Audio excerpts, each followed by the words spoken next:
برادران اسلام، واجب الاحترام بزرگوں، دوستوں اور بھائیوں، دروس سیرہ نبویہ کا سلسلہ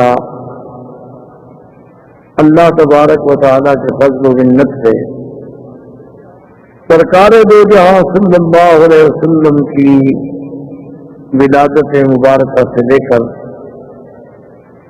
غزوہ احد تک اور اس کے بعد جلائے بنی نذیر اور اس کے بعد غزوہ احد تک ہم پہنچے۔ غزوہ احد کے بعد جلائے بنی نذیر کے بعد غزوہ خندق۔ غزوہ خندق کو غزوہ خندق بھی کہا جاتا ہے اور غزوۃ الاحزاب بھی کہا جاتا ہے۔ غزوہ خندق کو خندق تو اس لیے کہا جاتا ہے کہ سرکار دو جہاں صلی اللہ علیہ وسلم نے حضرت سلمان فارسی رضی اللہ تعالی عنہ کے مشورے پر خندق کھدوانے کا حکم دیا اور خندق کھدوائی گئی، اس لیے اس مناسبت سے اس غزوے کو غزوہ خندق بھی کہا جاتا ہے۔ غزوہ اور سرایہ میں فرق ہی یہ ہوتا ہے کہ جس جنگ میں سرکار دو جہاں صلی اللہ علیہ وسلم بذات ہی خود تشریف فرما ہوں وہ غزوہ ہو۔ اگر حضور صلی اللہ علیہ وسلم لشکر بھیجیں اور آپ تشریف نہ لے جائیں تو اس کو سریہ کہا جاتا ہے۔ اسی لیے محدثین کرام رضوان اللہ علیہم اجمعین نے سرکار دو جہاں کے غزوات اور سرایہ کو علیحدہ علیحدہ ابواب میں ذکر کیا ہے۔ تو غزوہ خندق جو ہے یہ ان غزوات میں ہے جس میں حضور صلی اللہ علیہ وسلم خود شریک، اور غزوہ احزاب اس کو اس لیے کہا جاتا ہے، احزاب جمع ہے حزب، حزب مانا جماعت، تو جب چند جماعتیں، چند قبائل، چند قومیں مل جائیں تو احزاب ہو گیا، جمع کا صیغہ بن گیا۔ تو بنی نذیر کے اجلاء یعنی جلا وطن کرنے کے بعد بنو نذیر کے یہودیوں میں جو بڑے بڑے ان کے سردار تھے، حیی ابن اخطب، اسی طرح اور بڑے سردار، تو انہوں نے دراصل جا کے قریش کو ابھارا، پھر انہوں نے بنی سلیم کو، بنی فزارہ کو، بنی غطفان کو، احابیش کو ان کیا کہ ہم پوری قوت سے مدینہ منورہ پہ حملہ کریں تاکہ اسلام کا یہ شہر، اسلام کی یہ قوت، یہ معسکر، یہ مرکز جو ہے ہمیشہ کے لیے ختم کر دیا جائے۔ تو اب اس میں جو کہ اتنی جماعتیں شامل ہوگی اس کا نام غزوہ احزاب بھی ہوگی۔ سرکار دو جہاں صلی اللہ علیہ وسلم نے جب خندق کھدوانے کا حکم دیا تو 40 ہاتھ خندق جو ہے 10 آدمیوں پر، کہ 10 آدمی 40 ہاتھ کھودے۔ خندق کی کھدائی اتنا ہی کہ کوئی آدمی جلدی سے اوپر نہ چڑھ سکے، اور چوڑائی اتنی ہوتی تھی کہ کوئی گھوڑا جو ہے جلدی سے پھلانگ نہ۔ تو میں نے عرض کر دیا تھا کہ 3 طرفوں، 3 اطراف جو تھی ان میں حرات تھے، اور ایک طرف میں بنی قریظہ یہودیوں کا بہت بڑا گڑھ تھا، مرکز تھا، قلعے تھے، اور بنی قریظہ جو ہے وہ حضور صلی اللہ علیہ وسلم کے ساتھ معاہدے میں شریک تھے کہ ہم آپ کے دشمنوں کی مدد نہیں کریں گے۔ تو اس طرف سے حضور صلی اللہ علیہ وسلم تھے، تو اب صرف وہ علاقہ تھا جو مدینے کے شمال میں آتا، تو اسی لیے کو کھودا گیا اور اس کو لمبا اتنا کیا گیا کہ ادھر مدینہ منورہ سے ٹکرا جائے اور ادھر جبل عقیق سے ٹکرا جائے۔ اسی اثنا میں ابو سفیان کی قیادت میں، کیونکہ ابو سفیان ابھی اسلام نہیں لائے اور وہ مکے کے سب سے بڑے سردار اس وقت ابو سفیان تھے، اور ابو سفیان کے دل میں بڑی عداوتیں بھی تھیں کہ اصل جو بدر میں مار کھائی تھی کافروں نے اس کا سبب تو ابو سفیان کا قافلہ تھا، اور پھر احد کی لڑائی میں ان کی قیادت کرنے والا بھی ابو سفیان تھا۔ تو احد کی لڑائی میں اس میں تو کوئی شک نہیں کہ صحابہ کو بڑی تکلیفیں پہنچی، لیکن مشرکین کو بھی تو کچھ نہیں ملا، نہ مدینہ فتح ہوا، نہ مدینے پہ قبضہ کر سکے، نہ کوئی مسلمانوں سے قید ہوا، نہ کوئی ان کو بال غنیمت حاصل آیا، وہ تو جیسے آئے تھے اسی طرح لوٹ گئے۔ ابو سفیان کے دل میں ایک بہت بڑی خلش، تو اس لیے وہ 10,000 کا لشکر لے کر اور اس زمانے میں 10,000 لڑائی کرنے والے مقاتل یعنی 10,000 جوان لڑنے کے لیے تیار ہو کے آئے. یہ کوئی معمولی سا حملہ نہیں شمار ہوتا. اور مسلمانوں کی تعداد جو تھی صرف 3,000. جب یہ لشکر آ گیا اور شمال مغرب میں انہوں نے پڑاؤ ڈال دیا, وہ تو ایک بستی آباد ہو گئی. انہوں نے خندق کے اس طرف, اور جب انہوں نے آ کے خندق کو دیکھا تو ابو سفیان نے کہا کہ ہذا اول وکیلۃ فی الحرب, بھائی یہ تو کوئی جنگی بڑی پہلی چال ہے, ہم نے تو آج تک نہیں دیکھی خندق, کیونکہ مکے والوں نے تو کبھی خندق دیکھی بھی نہیں تھی نہ مدینے والوں نے دیکھی. وہ تو حضرت سلمان نے بتایا تھا کہ فارس کے لوگ جب اپنے دشمن کو روکنا چاہتے ہیں تو ایسے درمیان میں خندقیں کھودتے تھے. تو کہنے لگا کہ یہ بہرحال ایک جنگی چال ہے, اس پر ہمیں سوچنا پڑے گا, ہمارے لیے ہے نئی بات. ادھر جناب جب یعنی محاصرہ روز بروز ہوتا چلا گیا, اور خدا کی قدرت یہ ہے کہ حالات ایسے پیدا کہ ابو سفیان نے ہوئی ابن اخطب جو سب سے بڑا یہودیوں کا سردار تھا, اس سے کہا کہ بھی جا کے بنو قریظہ سے بات کرو, وہ تو تمہارے یہودی ہیں, ورنہ مسلمانوں سے ہم اس حال میں نہیں کر سکتے. چاہے ان کے پاس 3,000 آدمی نہیں ہے, لیکن درمیان میں خندق ہے. اگر وہ صرف ایک صف بنا کر خندق کے مقابلے پر تیر اندازوں کی بٹھا دے تو ہمارا تو کوئی آدمی خندق عبور کر ہی نہیں سکتا. جا کے بنو قریظہ سے بات کرو. اب ہمارے پاس ایک ہی راستہ ہے کہ بنو قریظہ اللہ کے نبی کے ساتھ جو معاہدہ کیا ہے وہ توڑ دیں اور ہمیں راستہ دیں. تو جب بنو قریظہ ہمیں راستہ دیں گے تو ہم اپنی آدھی فوجیں جو ہیں بنی قریظہ کی طرف سے یعنی جنوب شرق کی طرف سے, اور آدھی فوجیں جو ہیں شمال کی طرف سے, تو جب ادھر سے ہم داخل ہوں گے تو مسلمان ادھر متوجہ ہوں گے, پھر ہم خندق عبور کر لیں, ورنہ تو خندق کا عبور کرنا بڑا مسئلہ. تو یہ ابن اخطب جو ہے وہ جبل احد کے پیچھے سے بہت لمبا چکر کاٹ کے, کیونکہ اب وہ شمال سے جنوب شرق میں آنا چاہتا ہے, مسلمانوں سے تو گزر نہیں سکتا, تو پیچھے سے جاتے ہوئے وہ جناب بنو قریظہ کے حصون پہ, ان کے قلعے تھے بڑے بڑے, ان کے محلات تھے, بڑی دیواریں تھیں بڑی, وہاں پہنچا.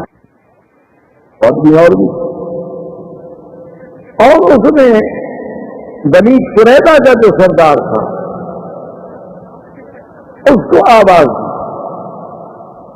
کعب کو آواز کعب القرظی, اس نے کہا کہ کعب میں ہوئی ابن اخطب ہوں اور میں تمہارے ساتھ بات کرنے کے لیے آیا ہوں.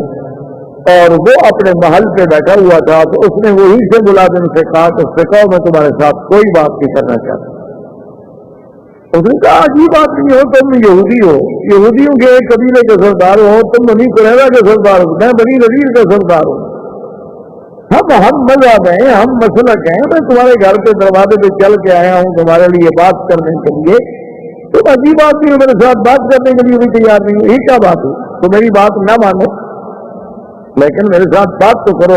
اس نے کہا کہ دیکھو بھائی بات سنو, یہ ابن اخطب ہمارا معاہدہ ہے محمد رسول اللہ صلی اللہ علیہ وسلم, اور میں اپنا معاہدہ نہیں توڑنا چاہتا, میں اللہ کے نبی کے کسی دشمن سے بات بھی نہیں کرتا, میں جانتا ہوں تم کیوں آئے. انہوں نے کہا عجیب آدمی, تم نے ایسے دل میں بیٹھ کے اندازہ لگا لیا کہ میں کیوں آیا ہوں. تو اب اس نے ایک چبھتی ہوئی بات کی, اس نے کہا انک تخاف ان تاکل احدا من جشیشتک, کہ تم اس لیے ڈر رہے ہو کہ تمہارا کھانا دسترخوان پہ کوئی اور نہ کھائے, بخیل ہو نا تم, ذلیل آدمی ہو نا تم, گھٹیا آدمی ہو, سردار ہو تو کیا ہوگا. اب اس کو مجھے تانا دیتے اسے کہا جائے, وہ تو ان کے گھر میں جانا چاہتے تھے نا, اور یہ تانا جو تھا عرب برداشت نہیں کر سکتا تھا, کوئی اس کو کہے کہ تیرے دسترخوان پہ کھانا نہیں ملے گا, یا تمہارے گھر میں کسی کو روٹی نہیں ملتی ہے, تم روٹی کھلانے سے بخیل ہو, ڈرتے ہو. یہ تو ایسا تانا تھا کہ عرب کانپ جاتے تھے کہ تو قیامت تک ہمارے دل میں عیب لگ جائے. اسی لیے وہ واقعہ ہے کہ جب سیدنا عثمان رضی اللہ تعالی عنہ کے زمانے میں قرآن شریف کی تدوین, قرآن شریف کی جمع ہو رہی تھی, آپ قرآن لکھا محفوظ کیا جا رہا تھا, تو وہ اس بستی کے لوگ جن کے پاس سیدنا موسیٰ علیہ السلام اور حضرت خضر گئے تھے اور انہوں نے کھانے سے انکار کر دیا تھا. سیدنا موسیٰ علیہ السلام گئے کہ ہم مسافر ہیں، مہمان ہیں، ابو ہوا انہیں انکار کر دیا، ہم نہیں مہمان بناتے، ورنہ کوئی کھانا وانا نہیں، جاؤ.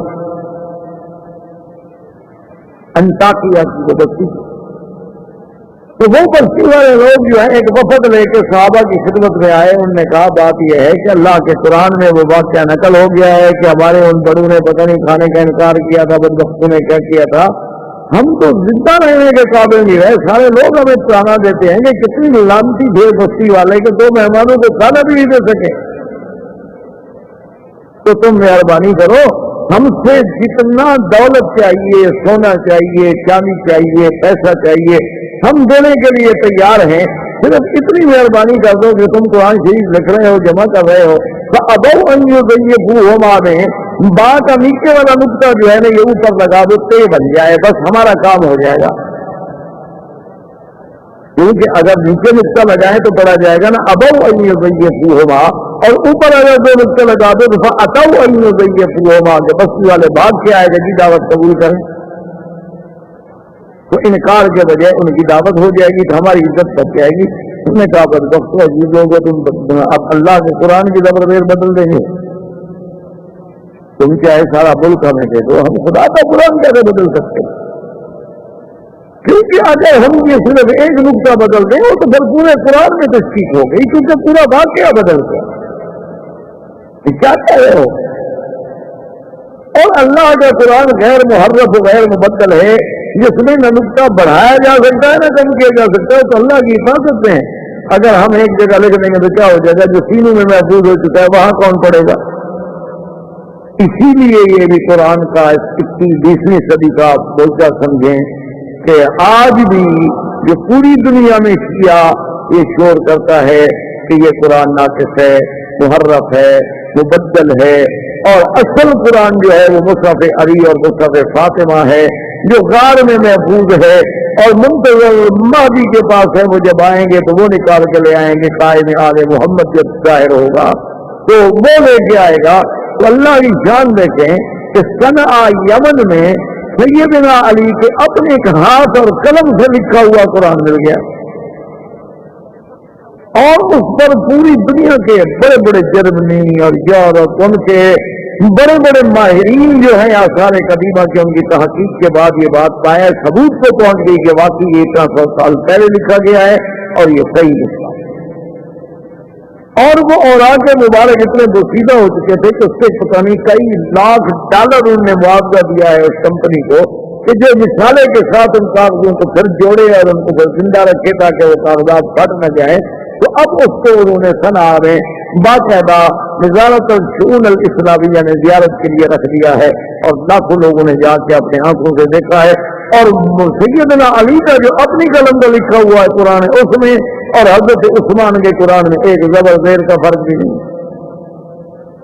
تو بہرحال جب اس کو اس کی بخل کا تانا دیا گیا تو اس نے بلا لیا اور بیٹھے تو وہی ابن اخطب بڑا چرب زبان تھا، بڑا بولنے والا آدمی تھا. اس نے کہا کہ آپ کیا بات کر رہے ہیں؟ عجیب بات، میں نے ساری دنیا کو ہلا ڈالا کہ بھئی میں نے مکہ سے قریش کو نکالا، بنو غطفان کا 4000 کا لشکر لے کے آیا، بنو فزارہ، بنو سلیم، احابی، ان سب لوگوں کو میں لے کے آیا کہ ایک ہی دفعہ مسلمانوں کی قوت کو ہمیشہ کے لیے ختم کر دیں. اب تم یہاں معاہدہ کر کے بیٹھے ہوئے، کیا معاہدہ ہے بھی تمہارا ان کے ساتھ جب تم ان کو نبی نہیں مانتے، وہ تمہیں مسلمان نہیں مانتے؟ کس بات کا معاہدہ یار؟ بیوقوف آدمی. تو ہمارا ساتھ دے تو ایک دن میں بات ختم ہو سکتی ہے. ان کے پاس کل 3000 آدمی، ہمارے پاس 10,000 کا لشکر. صرف تم ہمیں راستہ دے دو، چلو بندے بھی نہ دو، اپنے بندے جنگ میں بھی نہ جھونکو، چلو کل تھوڑا بہت تو بہانہ بھی بن سکتا ہے کہ جی وہ ادھر سے عبور کر گئے، ہمیں خیال نہیں رہا، ورنہ ہم نے تو کوئی مدد نہیں کی. تو تم اس طرح کرو کہ ہمیں اپنے قبیلے سے گزرنے دو، ہم اپنی آدھی فوجیں جو ہے اس طرف ڈال دیتے ہیں تاکہ جنوب شرقی سے بھی حملہ ہو اور شمال سے بھی حملہ ہو، مسلمانوں کی قوت کو ہمیشہ کے لیے ختم کر. اور آخر میں آ کر وہ مان گئے. انہوں نے کہا کہ ٹھیک ہے ہم حضور کے ساتھ معاہدہ توڑتے. حضور صلی اللہ علیہ وسلم کو بھی اڑتی ہوئی خبر پہنچی کہ یہودی جو ہے بنی قریظہ وہ تو معاہدہ توڑ رہے. اب اگر وہ معاہدہ توڑ دیں تو بات ہی ختم ہوگی. تو جنوب شرقی جو ہے وہ تو محفوظ نہ رہا مدینہ منورہ کا. تو حضور صلی اللہ علیہ وسلم نے فوراً دو حکم جاری. ایک تو آپ نے سعد ابن معاذ اور سعد ابن عبادہ رضی اللہ تعالی عنہما، یہ دونوں سعد اور حقیقتاً بھی ساتھ تھے، ان کو بلایا کہ دیکھو تمہارے تعلقات ہیں، کیونکہ یہ دونوں جو تھے یہ قبیلہ اوس کے سردار تھے. اور قبیلہ اوس اور خزرج جو ہے، خزرج قبیلہ جو تھا ان کا تعلق تھا یہود بنی نذیر، وہ ان کے خلفاء. اور قبیلہ اوس جو ہے یہ بنی قریظہ کا حلیف تھا. تم نے کہا کہ تمہارے خلفاء ہیں، تمہارے ساتھ ان لوگوں کے پرانے تعلقات ہیں، اور پھر بنی قریظہ نے ہمارے ساتھ معاہدہ کیا. تو ہمیں پتا چلا ہے کہ وہ معاہدہ توڑ رہے ہیں، غدر کر رہے ہیں. تم جا کے ان سے بات کرو، ایک تو پتا کرو کہ کیا واقعی معاہدہ توڑ رہے ہیں یا نہیں توڑ رہے. اگر نہیں توڑ رہے تو بات ختم ہو. لیکن اگر وہ معاہدہ توڑ رہے ہیں تو انہیں مجبور کرو کہ بے وقوف کیا کر رہے ہو تم، اللہ کے نبی کے ساتھ معاہدہ توڑ رہے. لیکن ایک بات کا خیال رکھنا کہ خبر جو بھی ہو اس کو کسی پہ ظاہر نہیں کرنا، واپس آ کر مجھے بتانا ہے. اور اگر میں صحابہ کے جمع غفیر میں بیٹھا ہوں تو پھر اشارے سے بات کرنی ہے، کنارے سے بات کرنی ہے، ظاہر نہیں کرنا. کیونکہ اگر یہ بات کا پتہ چل گیا تو مسلمانوں کو تو حوصلے پست ہو. حضور صلی اللہ علیہ وسلم نے ایک فیصلہ یہ فرمایا، دوسرا یہ حکم دیا کہ مدینہ منورہ میں تمام عورتوں کو، تمام بچوں کو، تمام بوڑھوں کو ایک بڑے محل میں، ایک بڑے مکان میں، ایک بڑی حویلی میں بند کر دیا جائے تاکہ وہ ایک جگہ محفوظ رہے. کہ ہم جوان تو سارے خندق پہ آئے ہوئے ہیں، مدینہ منورہ تو خالی ہے. اگر خدا نہ کرے تو دشمن حملہ کر دے تو پھر عورتوں اور بچوں کی حفاظت کرنا مشکل ہو جائے. ایک ایک گھر پہ کون کہہ رہا ہے؟ ایک جگہ جب وہ محفوظ ہوں گے تو اللہ رحمت کرے گا. پہلے تو کوئی حملے کرنے کی ضرورت بھی نہیں کرتا، اکیلی عورت ہے تو اٹھا لے گا. اور وہاں جو ہمارے صحابہ کمزور ہیں، ضعیف ہیں، بوڑھے ہیں، یہ بھی وہاں بھیج دیے جائے کیونکہ لڑ تو سکتے نہیں بیچارے. تو وہاں عورتوں کا ایک دلہ اجتماع کر دیا گیا. حضرت سعد واپس آئے اور وہ خبر لے آئے کہ یہودیوں نے معاہدہ توڑ آئے. تو حضور صلی اللہ علیہ وسلم صحابہ کے مجمع میں بیٹھے ہوئے تھے. تو حضور نے جب دیکھا تو حضور تو پہچان گئے اس کے چہرے سے کہ بھی خبر اچھی نہیں ہے. اب پوچھا کہ ہاں کیا خبر ہے؟ اس نے کہا جی القارۃ والعدو، حضور کیا کہیں دشمن ہے اور حملے کا خطرہ ہے، ہر طرف دشمن ہے اور تو کوئی ایسی بات نہیں. تو حضور نے فوراً اس کی بات کو رکھنے کے لیے فرمایا اللہ اکبر. اس میں ایک اظہار تھا کہ اللہ بڑا ہے، تو اگر انہیں نقصان پہنچانا چاہتے ہیں تو کیا کریں گے. اور دوسرا یہ اظہار تھا کہ مسلمان یہ سمجھے کہ حضرت صاحب اچھی خبر لائے، حضرت خوش ہو کہ اللہ اکبر کہہ. لیکن وہ بات چھپی نہیں رہ سکتی. آخر وہ بات جو تھی نکلتے نکلتے مسلمانوں کے پاس بھی پہنچ گئی کہ بنو قریظہ نے عہد توڑ دیا ہے. نتیجہ یہ نکلا کہ جو منافقین تھے وہ فوراً بھاگ گئے اور جو مسلمان تھے بیچارے ضعیف اور کمزور دل وہ بھی بھاگ گئے. حضور جب صبح کو اٹھے تو 3000 میں باقی 300 آدمی تھا. باقی سب تھے. میں کہا جی ہم تو نہیں لڑتے، 10,000 سے کم لڑتے، ہم اپنے بچوں کی حفاظت کرنے جاتے ہیں. ادھر ابو سفیان نے اب تیاری کہ بھئی ہم اپنے دونوں طرف سے جو ہے ہم حملہ کریں. اسی اثنا میں یہودیوں نے، بنی قریظہ والوں نے کچھ اپنے جواسیس بھیجے کہ بھی مدینہ منورہ میں داخل ہو کر پہلے یہ تو پتا کرو کہ مسلمانوں کے بچے عورتیں وہ کہاں ہیں، کس حال میں ہیں، تاکہ آج کل مسلمان بڑی قسم پرستی میں ہیں. تو کیوں نہ ہو کہ ہم رات کو حملہ کریں اور پہلے ہم بچوں کو بھی قبضے میں لے لیں اور مدینہ شہر پہ بھی قبضہ کر لیں. تو ان کے 3 جاسوس آئے تو دو ابھی دور تھے، لیکن ایک جاسوس جو ہے وہ طریقے سے چلتا چلتا چلتا چلتا اس حویلی کے قریب آ گیا جس میں سارے مسلمانوں کی خواتین، عورتیں، بچے سب چل۔ بی بی صفیہ امت رسول اللہ، یہ بی بی صفیہ ہے جو حضور صلی اللہ علیہ وسلم کی امت ہوئی۔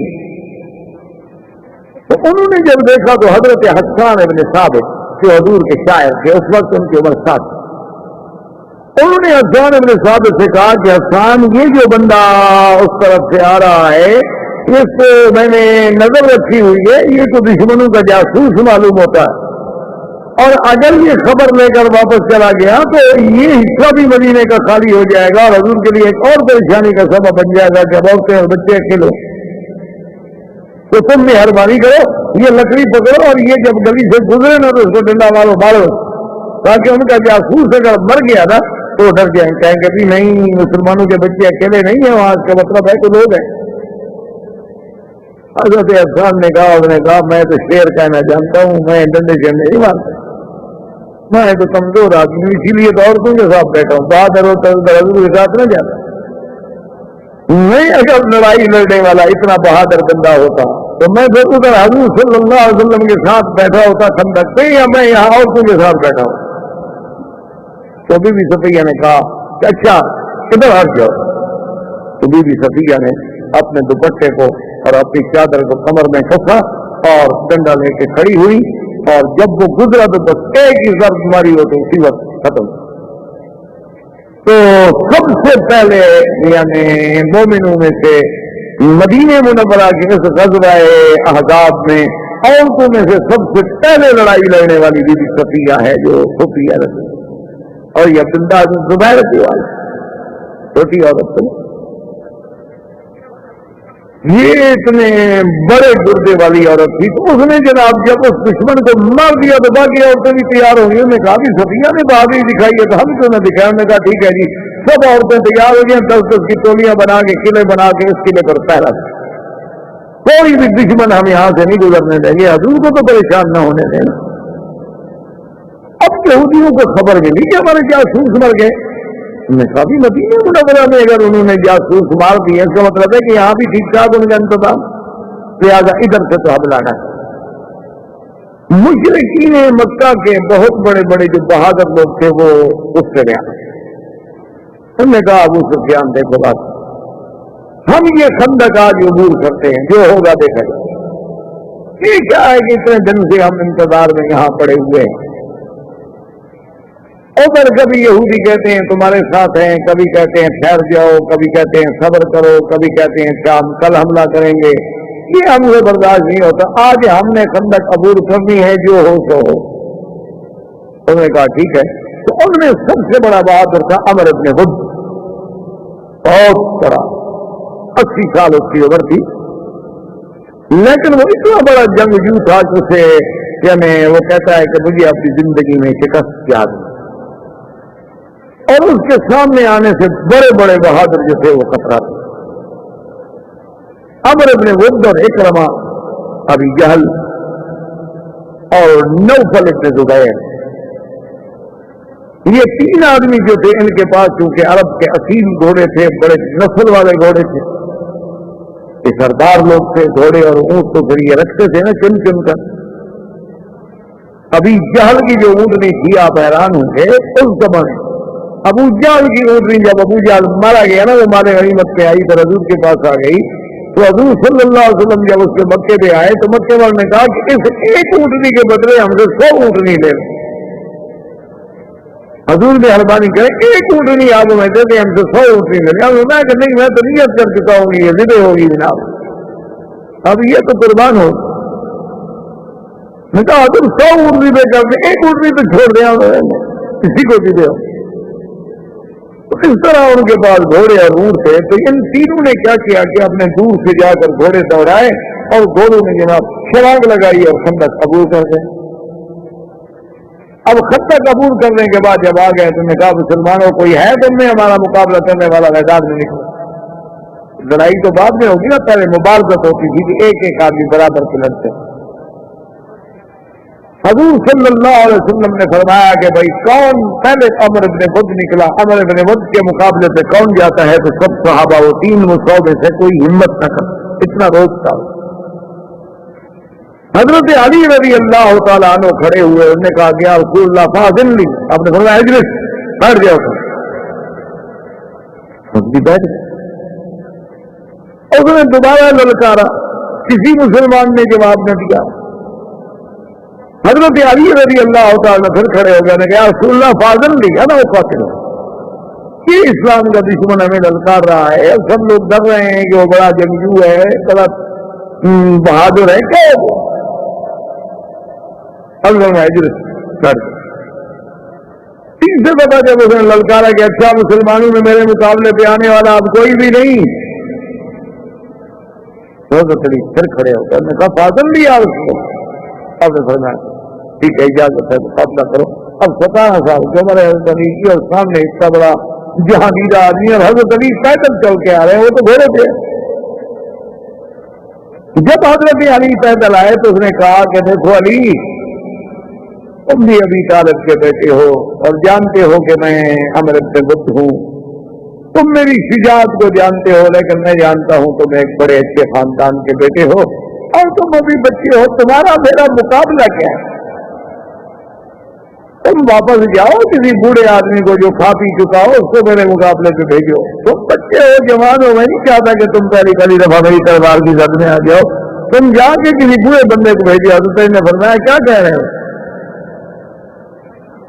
تمہاری شجاعت کے اگر دنیا میں چرچے ہیں تو سمتنی امی حیدرہ، میری ماں نے بھی تو میرا نام شیر رکھا تھا نا، تو کیا ہے میں اگر چھوٹا ہوں تو کیا ہو گیا؟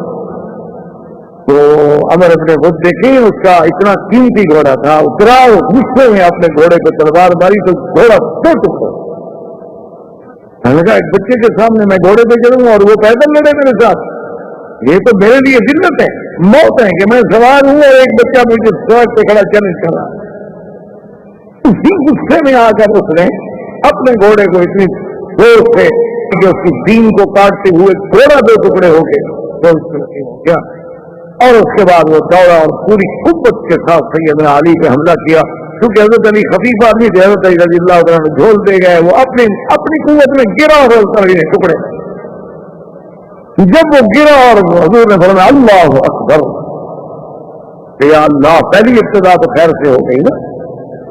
اب وہ جناب دوڑنے لگے واپس جانے کے لیے، تو حضرت زبیر بن العوام نے آ کے نوفل جب جانے لگا تو اس کا گھوڑا پار نہ جا سکا، خندق میں گرا تو اس نے تلوار ماری تو گھوڑا بھی اور نوفل دونوں جو تھے تو زبیر کی تلوار تھی۔ اکرمہ واقعہ، اچھا خدا کی شان ہے، اس کے مقدر میں یہ لکھا، حالانکہ سب سے بڑا بہادر آدمی تھا، لیکن اللہ نے اس کو بچانا ہوگا نا، اسلام چلانا تھا۔ یہ خندمہ جو ہے مکہ میں شیب ابی طالب کے ساتھ، یہ یہاں سے بھی واقعہ ہے، اور پھر آ کے اسلام لایا، اور پھر یہ اس مقام کا بہادر تھا کہ حضرت خالد کے بعد اگر کسی کا نمبر تھا تو اکرمہ بطل من ابطال الاسلام۔ جب ان کے 3 آدمی مرے تو ابو سفیان ہو گیا، انہوں نے کہا ہمارا تو بہت نقصان ہو، ہم تو بالکل دلیل ہو۔ اتنے میں حضور صلی اللہ علیہ وسلم نے غطفان قبیلے کا جس کے 4000 آدمی تھا، ان کے آدمیوں کو بھیجا کہ ہم تمہارے ساتھ بات کرنے کا، تمہارے ساتھ بات۔ غطفان نے اپنے آدمی بھیجے، عیینہ بن حصن کو بھیجا، وہ چھپتے چھپاتے حضور کی خدمت میں آنے کا فرمائے کیا بات؟ حضور نے بولتا ہے دیکھو بنو غطفان، تمہاری ہماری تو کوئی لڑائی ہے نہیں، تم تو قریش دینے کے لیے ہمارے غنیمت کی لالچ پہ ہم سے لڑنے آئے ہوئے ہیں، تمہارا ہمارا کیا جھگڑا ہے؟ تو ایسا کرو کہ اگر میں ان سے بات کرتا ہوں، اگر انصار مان جائیں تو تم ایسا کرو کہ 1/3 جو مدینے میں کھجوروں کا پھل آئے گا، ہم 1/3 حصہ جو ہے وہ آپ کے قبیلے کو دیں گے، لیکن تم واپس لڑو۔ انہوں نے کہا کہ نہیں، 1/3 تو بہت تھوڑا ہے۔ آپ نے فرمایا کہ اچھا ہم آپ کو آدھا دیں گے، لیکن شرط یہ ہے کہ اگر انصار مان گئے، کیونکہ بات تو ان کے، انہوں نے کہا یہ آدھا بھی تھوڑا ہے، اگر ہمیں سارا پھل دے دیں جو اس سال اترے تو میں اپنے 4000 بندے کو لے کر کل واپس آؤں، یہ میرا آپ کا معاہدہ۔ ہم تو لڑنے آئے تھے اپنے فائدے کے لیے، جب ہمیں مدینہ منورہ کی کھجوروں کا 1 سال کا پورا پھل مل رہا ہے ہم کیوں لڑے؟ حضور نے فرمایا اچھا پہلے مجھے انصار سے پوچھیں، تو آپ نے انصار کے سرداروں کو بلایا، حضرت سعد کو بلایا، فرمایا ایسے بات ہے۔ اس نے کہا کہ یا رسول اللہ اگر تو یہ اللہ کا حکم ہے تو پھر صرف مدینے کے پھل نہیں، آپ چاہیں تو باغ بھی دے دیں۔ اگر یہ اللہ کا حکم بھی نہیں ہے لیکن آپ کا حکم ہے پھر بھی حاضر ہے، اور اگر یہ اللہ کا حکم بھی نہیں آپ کا حکم بھی نہیں، مجرد ایک مشورہ ہے، ایک جنگی چال ہے، تو پہلے آپ ہمیں بتائیں کہ مشورہ کیا ہے۔ حضور پاک نے فرمایا کہ نہ اللہ کا حکم ہے نہ میرا حکم، بات ایک مقیدہ حربی ہے، ایک جنگ کی چال ہے، ہم چاہتے ہیں کہ دشمن کو تقسیم کریں، پھاڑیں۔ انہوں نے کہا حضور تو پھر بات سن لیں، یہ نا تم نے حسن بھی بیٹھا ہے، اس نے کہا ہے سنو یہ نا ہم مٹی میں مل جائیں گے، مر جائیں گے، لیکن مدینے کی ایک کھجور بھی کافر کو نہیں دیں گے۔ سارے سال کا فصل لینے کی امید میں بیٹھے، ہم ایک کھجور بھی تمہیں دینے کے لیے تیار نہیں، جاؤ تم بھی حملہ کرو کافروں کے ساتھ، کیا ہو گیا ہم مر جائیں، شہید ہو جائیں، ہم کتنی دب جائیں کہ اب کافروں کو ہم خراج دیں، اب کافروں کو ہم اپنے فصل پیش کریں کہ نہیں۔ حضور نے فرمایا دیکھو میں نے پہلے کہہ دیا تھا کہ اگر انصار مان گئے، کیونکہ انصار راضی نہیں ہے لہٰذا تمہارا ہمارا معاہدہ کوئی نہیں، کہ ٹھیک ہے تو ہم لڑیں گے اپنے پہلے۔ اسی اثنا میں کافروں نے ابو سفیان نے ایک اور پروگرام، اس نے کہا ایسا کرو کہ یہ یہودی جو ہے نا ان کا تو ابھی تک کوئی پتہ چل نہیں رہا، وہ حملہ ادھر سے کرتے نہیں، یہ کہتے ہیں کہ بھی ہم تمہیں راستہ دینے کے لیے تیار ہیں، لیکن آخر اب 3-4 ہزار آدمی کا ادھر سے عبور کرنا تو آخر مسلمانوں کا بھی تو آدمی پہاڑوں پہ بیٹھے ہوئے دیکھ رہے ہیں، کوئی آسان بات نہیں۔ تو اس نے کہا ایسا کرو کہ پوری خندق پہ بیک وقت حملہ، یہ جو ہے نا کہ کوئی ادھر سے کرے، 1 آدمی 2 آدمی مقابلہ کرنے، بالکل گھوڑے تیار کر لو جن کے بعد اچھے گھوڑے ہیں، اور پوری خندق پہ ہم نے ایک ہی وقت میں حملہ کرنا ہے، تاکہ ان میں چلو ہم آدھے بھی اندر چلے گئے عبور کر گئے تو پھر تو جنگ ہم جیت گئے۔ حضور صلی اللہ علیہ وسلم کو پتہ چلا، سرکار دو جہاں صلی اللہ علیہ وسلم نے حکم دیا کہ اتنی ٹولیاں بناؤ اور پوری خندق پہ پہرا دو، اور ان سب کی فرمایا نگرانی جو ہے میں اللہ کا نبی خود کروں، کہ بھی ہلنا نہیں ہے، تیروں کی باڑ پہ رکھ لینا ہے، کسی دشمن کو اندر نہیں آنے، تم اپنے ساتھ اتنے تیر رکھ لو، پتھر رکھ لو کہ ایک دفعہ برسات کر دو، اگر تیر ختم ہو جائیں تو پتھروں کی برداشت کر دو، کہ کوئی دشمن اگر وہ ایک دفعہ عبور کر گیا ان کا 50-100 آدمی تو پھر مشکل ہو جائے گا، 300 آدمی ہوتا ہے۔ تو آپ حیران ہوں گے کہ صبح کے بعد یہ لڑائی شروع ہوئی، ظہر عصر مغرب، یہ وہ دن ہے جس میں میرے مدنی پاک کی نمازیں قضا ہوں۔ حضور صلی اللہ علیہ وسلم عصر نہیں پڑھ سکے، مغرب نہیں پڑھ سکے، ظہر نہیں پڑھ سکے، آپ کی نمازیں قضا ہو گئی، صحابہ کی نمازیں قضا ہو گئی۔ حضرت عمر فرماتے ہیں کہ میں نے عصر اس حال میں پڑھی کہ سورج ڈوب رہا تھا اور میں اشاروں سے نماز پڑھ رہا تھا۔ جب مغرب ہو گئی، اندھیرا ہو گیا تو دونوں طرف سے جنگ تھم گئی، اس رات کو تھم جاتی۔ حضور صلی اللہ علیہ وسلم نے اسی ترتیب سے نمازیں قضا کی۔ تو شرعی مسئلہ یہ ہے کہ مثلاً آپ کی عصر قضا ہو گئی ہے تو آپ مغرب پڑھنے سے پہلے عصر، ہاں اگر آپ مسجد میں گئے اور مغرب کی جماعت کھڑی ہو چکی ہے تو پھر آپ جماعت میں شامل ہوتے ہیں، مغرب پڑھنے پھر عصر بات ہے۔ لیکن اگر جماعت خالی نہیں ہوئی، ابھی ٹائم ہے، تو آپ پہلے عصر پڑھ لیں اور پھر مغرب میں شامل، تاکہ آپ کی وہ ترتیب جو ہے وہ نہ۔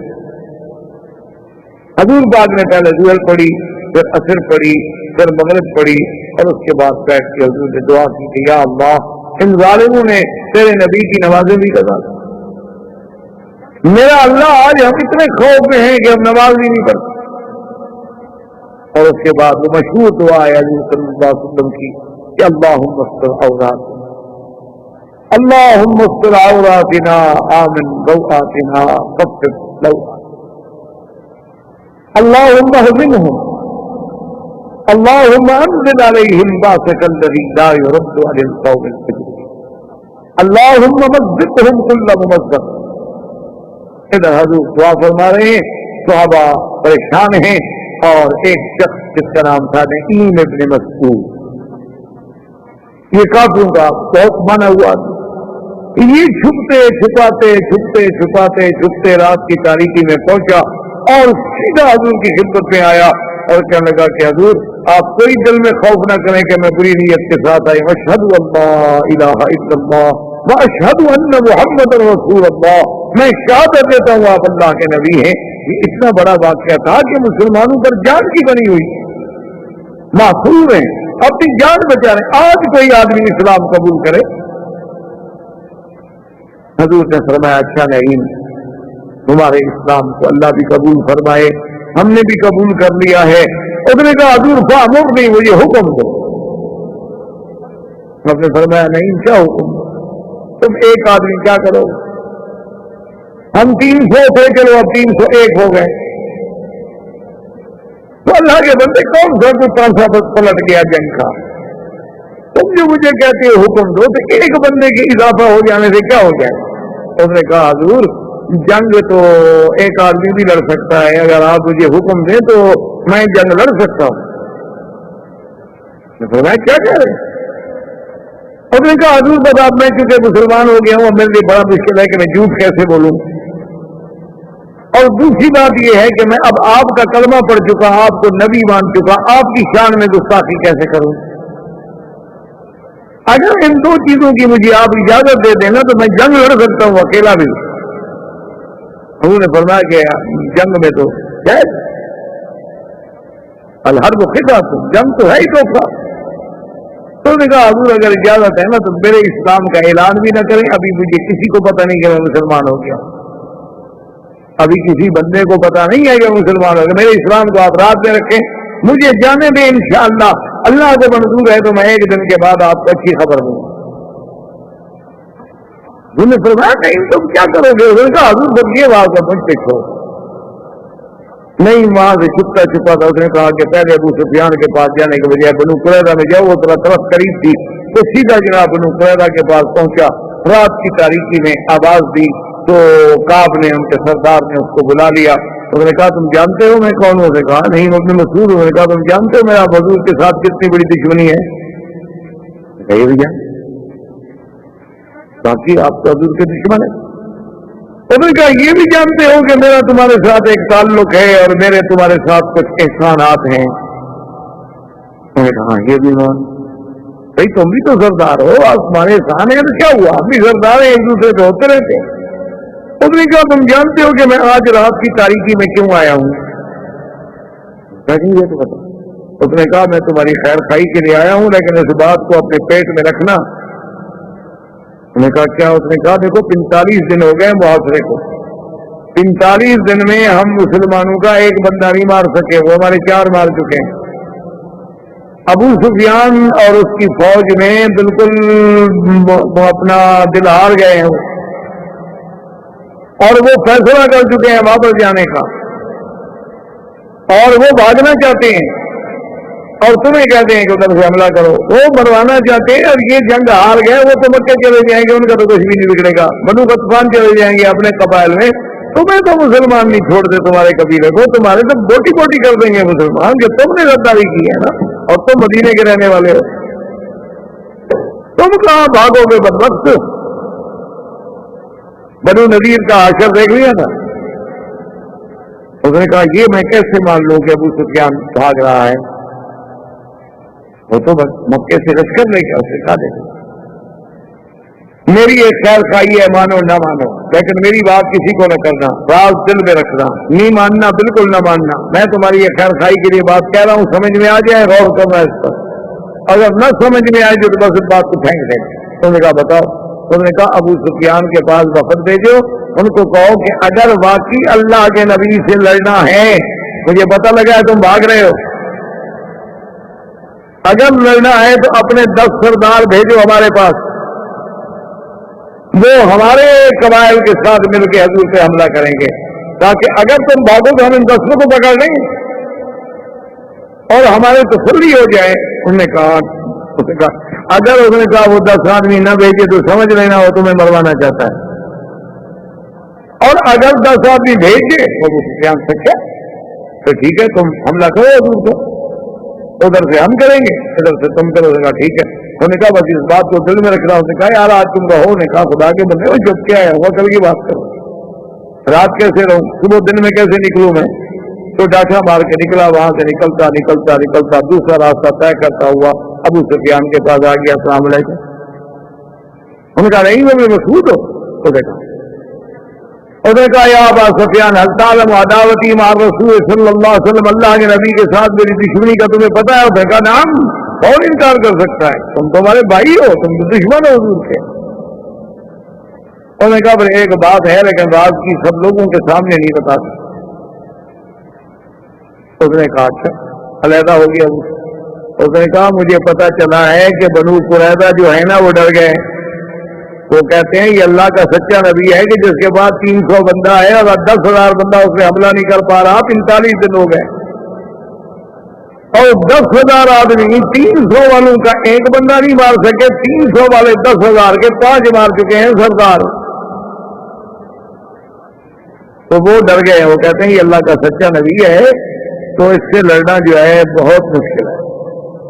اب حضور کو انہوں نے پیغام بھیجا ہے کہ جی ہم اپنے معاہدہ جو آپ کے ساتھ تھا نا ہمارا کہ ہم آپ کے حلیف ہیں، اس معاہدے پہ ہم قائم رہنا چاہتے ہیں، ہم کوئی غداری نہیں کریں گے، اور اگر آپ کو اعتبار نہیں آتا نا تو ہم کفار قریش کے 10 سردار منگوا کے قتل کر کے ان کے سر آپ کو پیش کرتے ہیں۔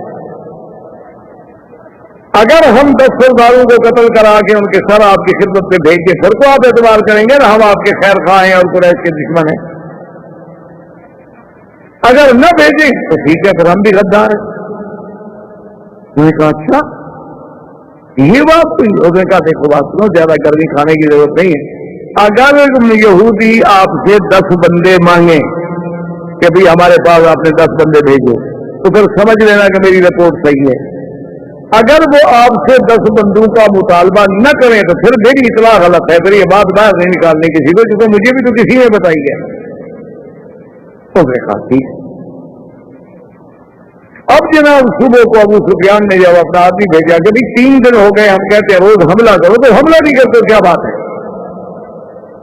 انہوں نے کہا ابو سفیان ہمیں پتہ چل گیا تم ہمیں مراؤ کہ ہم حملہ کر دیں گے، تم ادھر سے حملہ نہیں کرو گے، کیونکہ آخر حضور بھی تو قریشی ہیں نا، لاکھ تمہاری جنگیں ہو جائیں۔ دیکھو نا پہلے تم عہد میں آئے لڑے، کیا کیا؟ مدینے بھی حملہ کیوں نہیں کیا؟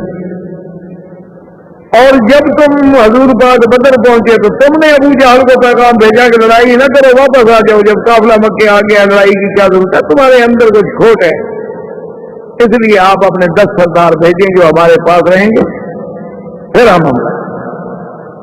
ابو سفیان نے کہا ہاں صدق نہیں وہ یار نہیں وہ مسعود کی بات ہے۔